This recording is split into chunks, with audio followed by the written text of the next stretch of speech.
Sa laban ng Detroit Pistons at Charlotte Hornets, nagkaroon ng mainit na tensyon sa pagitan ni Brandon Miller at Duncan Robinson matapos ang isang mabilis na offensive play. Nagsimula ang lahat sa isang magandang ball movement ng Hornets. Nakakuha si Brandon Miller ng isang mahusay na pasa at agad itong tinapos sa ilalim ng ring.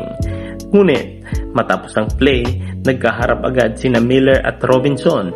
Nag-chest to chest ang dalawa habang kapansin-pansin ang init ng emosyon sa kanilang dalawa. Habang nangyayari ito, napansin din ng broadcast team si Isaiah Stewart na kilala sa kanyang physical na estilo ng paglalaro. Tinawag pa nga siyang Beef Stew habang pinagmamasdan niya ang sitwasyon mula sa malayo.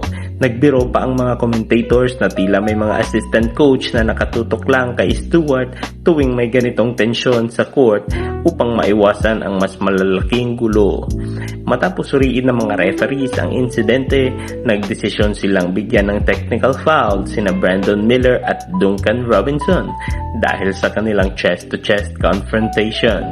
Ngunit hindi dito natapos ang aksyon sa laro. Sa mga sumunod na minuto, nagpakita naman ng clutch play si LaMelo Ball. Nakakuha siya ng steal sa fast break at mabilis na tumira ng 3-pointer na nagtabla sa laban. Isang mahalagang moment na nagbigay ng momentum sa Hornets.